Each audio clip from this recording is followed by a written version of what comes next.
What's up guys, it's Rowan here from Artismart TV.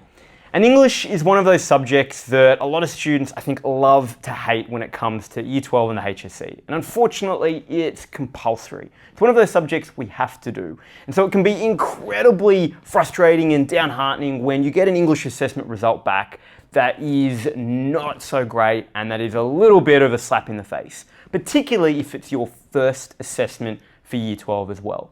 And so today I'm sitting down with Abbey-Rose, who had the exact experience of getting her first Year 12 English assessment back and it not looking so great. Now, the great story here though is at the end of the journey, she managed to improve that result by a staggering 30% and still get into her goal course at university. And so we're gonna unpack the exact steps that Abbey-Rose took to really stay motivated in the face of what was an unexpected and disappointing initial result, and then importantly, improve her results at the end of the journey. So welcome, Abby. Hi. So I'd love to unpack a little bit. First of all, was English a subject that you enjoyed? Look, at the beginning, it was a bit rough. It wasn't like one of my favorites, and yeah, I don't know, it definitely wasn't one of my favorites. So now you're studying science at university, you're doing a Bachelor of Science Advanced Studies at UCID. Yeah. So my sense is maybe science was sort of more your thing. Yeah, and English doesn't really fit into it that much, so yeah. So we've got the challenge then that English is not your favourite subject. It's an area that, it's something that you have to do where you're passionate science. Yeah. And then you have this first Year 12 assessment. How did you end up going in that first assessment? Yeah, that assessment was a little rough. I didn't do as well as I'd hoped. Like coming from Year 11, I was doing all right. I was kind of expecting, a pretty good average mark, but in the end I got only about 55%, which was a bit of a shocker to me. So it's a bit hard to deal with at first, yeah. So what happened when you got it? So obviously you've done all this work, you've then got the marks back. What was the nature, what was the type of assessment you had? I think it was the reading to write. So it was the first time I was sitting down under time conditions trying to analyze all these 5 poems in a row, and it was only 40 minutes to do it. So it was a bit of a struggle. Yeah, okay, wow. So you've got that, you've got the results back. When you first saw it, how did you feel? What did you tell yourself? I told myself not to panic. I think I had to sit down for a moment, calm myself down, and I had to take a minute maybe to just look at the feedback and think about the next steps. Yeah. Mm-hmm. And so I think that's remarkably calm and great to hear.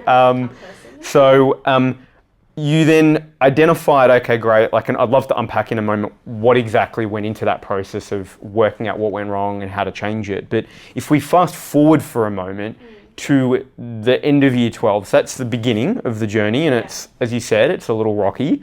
End of Year 12, how did you end up going for English Advanced? I was really proud of my mark. I got a band 5, reaching about 85. I think that was 85 out of 100 for it in the end, and I think I was really happy with it. It's a big improvement for me considering it's not one of my favourite subjects. Yeah, wow, so exactly right, we've got not a favourite subject and we've got a 30% turnaround over the course of a year, which is, congratulations, that's amazing, definitely something to be proud of. So I'd love to really find out a little bit about exactly how you turned that around and the steps that you took, because I find that if it's not the first assessment, most students, particularly for English because it's so subjective, it can be really hard to work out what the markers are wanting you to do. Yeah. It's pretty common that at least one result that a student's going to get for English across Year 12 is not going to look pretty. And so I think it's so important to be able to build the resilience and the steps to be able to bounce back from that. So you said you were pretty calm, you got it, it was a surprise. What did you do immediately after to try to identify what went wrong? I think the first step for me was look at the feedback and think about what I could do next. How could I fix this feedback? What's the best way to fix my analysis, or fix the way I'm writing and my structure of my paragraphs and things, yeah. Was that something that you just you went home, you sort of went through and reviewed? Did you try rewriting and reworking any of the sort of things that the feedback had given, or was it more just sort of taking it on and then going, okay, let's pay attention? Yeah, I think straight after I had my tutoring session, so I actually took it to my tutor, and she was able to kind of go through it with it go through it with me, and so I was able to kind of like get a better idea of what I should do. She definitely helped with like planning out what I should be doing next. So then she sent me home to like maybe rewriting some of those paragraphs and rewriting, you know, the questions. Yeah, okay. So key step there is, I think, really, you know, it's not enough, I would say, and it sounds like that's what's coming through exactly, to just look at and go, oh wow, that's bad feedback. Like actually, if you're going to change and start changing the way that you're writing or the quality of your analysis or whatever it is, like you've got to take the feedback and actually redo the questions that you know haven't been up to standard. Especially with English, it's such like like if you don't practice with English, you probably won't be doing that well. You need to practice. It's such a practical kind of subject almost. Yeah, no, that makes sense. And so if we were to zoom out, so that's the sort of first assessment that you had, and so it's like, okay, great, there's some things to work on. Let's maybe then look at like, what were you doing week to week for English, just in terms of like the prep and the study that you were doing for English, particularly after this first assessment? Well, especially coming off that first assessment being the reading task part, I was pretty much just practicing practice questions. Like maybe once a week, I just do like one question, and just write it out as fast as I could, you know, getting that timing right as well as getting the actual analysis right. And I'd take it to my tutor and she'd obviously, you know, go through some of the feedback with me and I could work on it. So there's no shortcuts. There isn't, not with English. It's not like we've got some secret like hack that's going to change everything. Yeah. Like it does really seem like, okay, you know what? First of all, you've got to stay motivated, and clearly you did, right? You've got to stay motivated, and then fundamentally, the best pathway to improve is to write, and to try to be doing writing regularly with a feedback loop. Yeah. Now, just a question before we dive in a little bit into the writing and the feedback loop. How did you stay motivated? You know, it's really hard to stay motivated, and I definitely struggled with that. But I think for me, it was also working one-on-one with a tutor, having that one-on-one like personal connection. I always feel like motivated to like give them something. Like I'd almost feel disappointed like turning off without anything. I'd feel a bit like awkward, and I feel a bit sad that I wasn't able to like bring something to her. So I think it was definitely having like a one-on-one connection with someone and having like their expectation as well. So there's a bit of accountability really going on here, right? Yeah, accountability is the word. That's what that for me was my motivation, yeah. Yeah, awesome. And so that was Millie, an Art of Smart tutor, which is great to hear. And so it sounds like definitely having someone there was super helpful in, I'm assuming just to encourage you to keep going. Yeah, encouraging. But also then to provide the feedback loop. And then finally the accountability. Yeah, exactly. To be like, oh, I've really got to get that piece of writing done. Yeah. So week to week, what you were doing, if we were to zoom out for a moment, is it sounds like you were writing. So you were, you know, doing bits of writing that you were handing in this case to Millie, your tutor, to get feedback on. What else were you doing in terms of week to week? Because I'm imagining you're having to read texts, analyze them and so forth. Like, what did that process look like for you? The writing, and then it was also reading. I think having to almost plan out your week was a good, like, for me, it was a really good idea because, like, obviously you have, like, other things in life that you need to work on. So I had the reading. I think with essays as well, I would just try to, like, take small steps because it's hard to, like, just sit down and write, like, a 45-minute essay. Like, I cannot do that. So, like, with essays and stuff, it was also just, like, taking parts, maybe just write an intro that day. Or, you know, if I was super busy that week, I'd just write one like body paragraph focusing on like one kind of question or like idea in like my essay text. Yeah, okay. So we've got a couple of things that I'd like to just tease out a little bit if we can in that. So first thing we've got is, okay, like alongside any essay work, just to be clear, are you also doing some like unseen text sort of short response practice, or was it just that there was some form of writing each week, whether or not it was, you know, an essay deconstructed, an introduction or a paragraph, or it was some analysis for an unseen? Like, I'm just trying to get a sense of, were you doing those simultaneously throughout a lot of it, or was it just one piece of writing, but it was a commitment to do one piece of writing essentially each week? I think it was more of a commitment for one piece of writing for me because like I was a super busy person and it is hard for me to get motivated, especially sitting down after a long day of school and you're like, I have to do even more schoolwork. So for me, I think it was just committing to making sure I'm writing bit by bit because as much as like you might want to like obviously write as much as you can because like obviously the more writing you do, you're going to get better. But like even just doing a little by little, you're going to get better at English. Like little by little, as long as you're doing something, you're probably going to get there. Yeah, awesome. And I think your journey's certainly shown that, which is really cool. So then, okay, we've got a commitment to write each week, which is awesome. And I'd certainly recommend that. I think that's the one thing that we try to encourage students to do as much as possible is just to write. Yeah, and it's the one thing that, if we're being really frank, as you said, it's probably procrastinate the most on. Because you're tired, it feels like hard work, etc. So I now want to dive into the second approach that I think is really important. You said that you would break things down.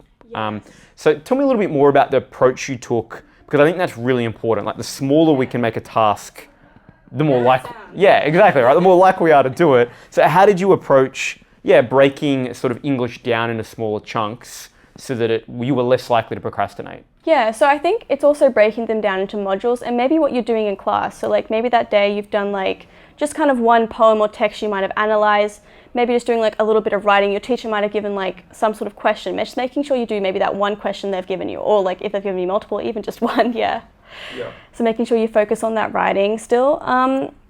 Especially in the essays again, I think it's also breaking those down into parts. So like at my school, they kind of broke down each kind of the structure of the essay. So when we were kind of going through that part, I made sure to make sure I was writing like each kind of little section of the essay.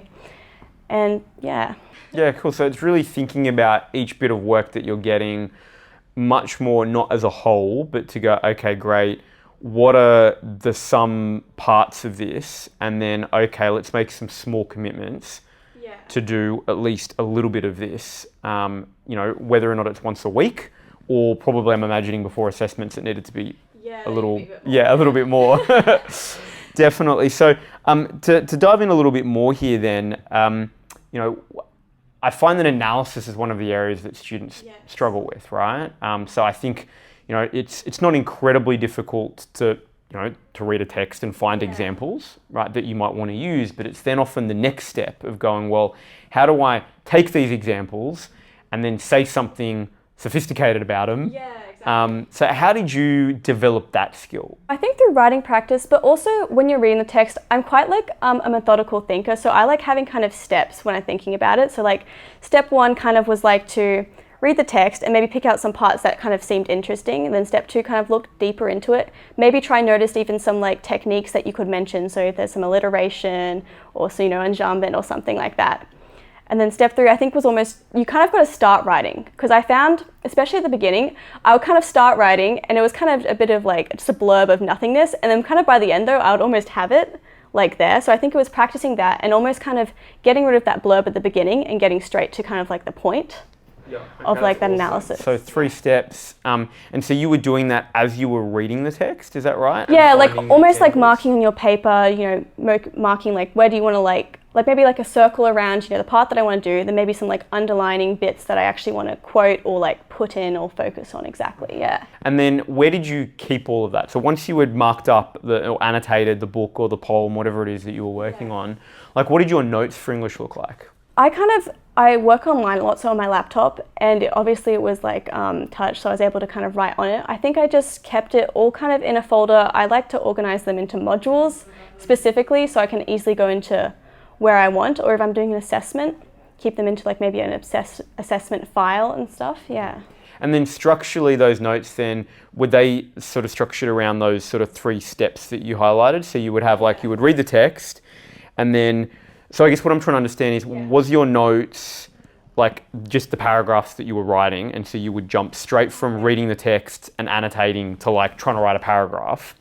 Or was there a step in between where you were like, okay, here's the example, I'm going to try doing a bit of analysis here, and then I'm going to create like a bit of a bank of like examples and analysis that I might use when I then write my paragraph? Yeah, so I probably took maybe some of the quotes out, and then I take them out and like do like a full analysis, like pointing out the things that like the symbolism and any kind of like techniques that I can see, and then trying to link them back to maybe the analysis and the question especially. Like you're always going to stay on the question, because the question also sometimes gives a bit of like a hint to what you're going to be writing about. So you kind of try, it's almost like finding the missing piece between them. You have this technique and then you have the kind of question focus area, and you try to find like just the kind of like missing link almost. Another area I think when it comes to English that students struggle with is like coming up with like thesis statements and arguments in response to questions, right? So you sort of mentioned looking at the question. How did you then, I guess, develop your muscle or skill set, right, to get better at coming up with your arguments and thesis statements? I think for me, I also kind of almost had like a set of kind of themes and ideas that I knew I kind of like could mold around a question. So I think it was almost coming up with like kind of almost like moldable thesis statements that fit those kind of themes and ideas. And then when I get to the question in the actual exam or in the assessment, I'm able to kind of like mold it into the question more. And so for me, that was the easiest way I found, because it's really hard to come up with like a thesis on the spot, especially like a succinct one, you know, it's so hard. Yeah, definitely. So were you then essentially having like a brainstormed list of a couple of thesis statements that were sufficiently malleable that you had worked on prior, and then that's what you were taking in? Yeah, they were fairly like broad, like just kind of almost like keywords even. Sometimes like I had just some keywords that I'd like to use in my thesis, because sometimes I just struggled with, it's so hard under pressure, you kind of forget your vocabulary. You're like, oh no, what am I doing? Yeah, that's very true. So it's probably a really nice sort of transition to ask you about, I guess, what you were doing, you know, the days before an exam to prep, because clearly, you know, you had that first assessment, which was closed book in that it was timed conditions, and my sense is that was part of maybe what contributed a little bit to, you know, not doing so well. But then that's quite different to how it ended for you, right, in terms of your HSC exams. So what was your approach, you know, in the days, you know, before and even the night before, right, to prepare for, you know, the HSC exams, paper 1, paper 2, for example? Well, I think for me, it was obviously memorizing those quotes, because quotes are such a, like, you know, integral part of English. But also, I think that's actually where I did a lot of the thesis writing, and almost kind of writing even like a kind of dot point list of how I'd want to like do out paragraphs. So I look at a question, and like sometimes it's really hard, especially the night before, to like write out full paragraphs of things. So I'd almost kind of do like, look at a question and then do like dot points for how I'd want to answer it. So I'd be like, you know, the intro here, like my kind of like topic sentence, and I go like, I would put this quote and this kind of basic kind of analysis. And obviously, like if it was an actual paragraph, I would be elaborating on it. And then, you know, moving on to the next quote and then analysis, and then like some sort of link at the end. I'd almost do kind of like dot point paragraphs. And the dot point, I'm assuming, is because it enabled you to get through more, like it was quicker and easier? So for the next day, I'd have like kind of a bunch of ideas running through my head for whatever the question could be, because that's also kind of scary. You don't know, you have no idea what it's going to be about. Yeah. And so then going back to that dot point approach, like how many of those were you like writing or creating in the sort of the couple of days before the exam? I think I created a fair few, because I think the idea of that technique is kind of like, you're trying to get through a lot. Like you're trying to memorize kind of just like little dot points, but you're getting through a lot of like different kind of topics and themes that you could possibly be writing on. And figuring out how those like quotes also link to those paragraphs is also like another kind of how it relates. So it's a great strategy, I think, because ultimately, one, you're learning quotes in the process, right? Which is great, but you're not just rote memorizing quotes, right? You're actually actively thinking about how would I use this if I got a particular question and I was talking about a particular idea. And then if you do that enough, you're essentially hopefully covering questions that you may get the next day, so that when you go into the exam, you're not having to come up with it purely from scratch. Like you can refer back to, oh, I did something similar to that. Yeah, well, that's kind of the idea. You do something similar and you're like, oh, I did something similar. Maybe I can add this quote in there. And I now kind of almost have the analysis for that quote, because I was looking at it last night. Yeah. That's great.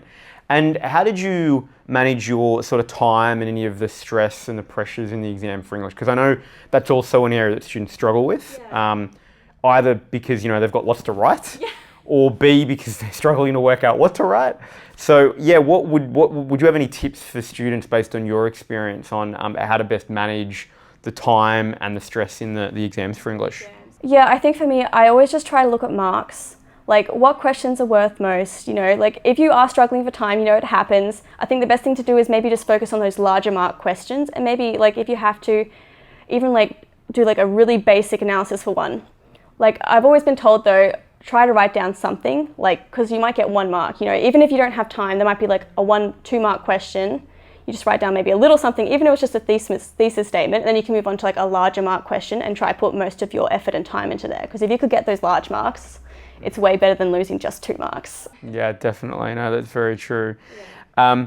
And do you have any sort of suggestions based on your experience on, you know, Module C, right? Obviously, you know, it's also probably the one part of the HSC that stresses students out, because like the unseen component, there's a lot more flexibility about what you might get. You know, like you could be doing a persuasive and imaginative, you know, a discursive. You could be linking it to other texts. There's all sorts of requirements there. Yeah, do you have any tips or advice from your experience on navigating Module C? Yeah, I think the best thing for Module C for me was working with my tutor. She gave me lots of extra reading to do, and they were just like random articles, discursive pieces, random maybe like creative pieces or something like that. I think just reading them gave me kind of a better idea, because like Module C is all about, you know, discursive, persuasives, you know, creatives, you never know what it's going to be. But like reading those texts, I kind of almost had an idea of how to I had a better idea of how to write those kind of texts. And so when I got into it, I kind of already had like a structure in my mind, and I kind of already had, I had the flow of it, because I've been reading so much of those kind of like articles and stuff. That's probably also a nice transition to sort of talk about, I mean, during the year you were working with Millie, an Artist Smart tutor, which you've referenced a couple of times in terms of the support. I guess, yeah, what did it look like working with Millie? Like, what were you guys catching up weekly, and then what was sort of a typical session like? Yeah, so for me, I was also tutoring in math with her. So I think we ended up actually realizing we used to do 30-minute English, 30-minute math, but then we realized that's actually not enough time. So we kind of switched to like fortnightly. So I'd have an hour to do English one week, and the next week I'd be doing math. So we switched to that, which was a lot better for me. Like, I think with those subjects, they're so big, both of them are so big, so you need lots of time for them. And it also kind of gave me a fortnight to like, especially with such a busy life, it gave me a fortnight to kind of actually go over the homework I've been given and get through it all. In the sessions, I think we just focused a lot on writing, especially with English. Like, she'd be going through feedback for writing, and maybe while I'm actually writing out another like a question for her. And also going through assessments, like my assessments. So like I'd take any like assessments I had back to her, and she'd like kind of look through the feedback and maybe even give me a little more, because sometimes, you know, teachers' feedback isn't great. So having an extra person to kind of look over it and give you that feedback is really helpful. Yeah. Awesome. And what would you say was, you know, one of the best things working with Millie? I think the accountability, like the motivation for me, like I think that was one of the best things, because I really struggle with my motivation. So I think having the accountability of coming back to her, like feeling like, okay, she gave me some homework. I think I don't want to come to her and not do it, so I'm going to do it. For me, I think that was the best thing, yeah. As well as getting to know her. It was having like fun, having someone to talk to who actually knew what they were talking about. Nice, that's great. And so, yeah, overall, like how do you think Millie's support like helped and made a difference for you? I think it made a lot of difference. Like coming from that year 12, that first assessment, I actually wasn't tutoring beforehand. It was kind of that assessment that I was kind of like, I should probably like get some help for this because I'm not doing well. So she was like really helpful in like helping me also like plan and organize how I'm gonna like study, because that's the other thing. It's like you have all this work and you don't know like how you're gonna plan around it, because you also have your life and you want to go out with friends. Yeah, that's awesome. And so what was a tip she gave you on just like managing, the time and life that sort of stuck with you? Just taking small minutes like at night, like almost like you have 5 minutes just to do this one thing and then go for like some dinner. Then maybe come back like for another 5 minutes and do something, maybe have like watch a TV show, then come back, maybe do like 10 minutes or something, yeah. So it was just trying to make use of little bits of time. I guess particularly if you're struggling with motivation, like that's an easier thing to commit to, isn't it, than, oh, I've got to sit here for 2 hours and do study. Like, no, thank you.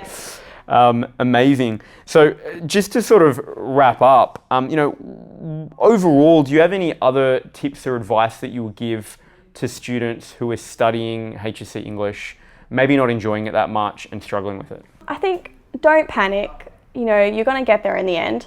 I think as well, it's also the practice thing. Like, I think that was a big thing for me.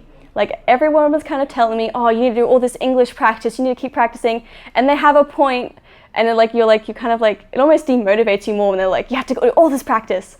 But it's like kind of just like take a breath, calm down, like just try to do the tiniest little bit of practice. Like each night even, or once a week even, like, and it will help so much with like your English mark and bringing that up.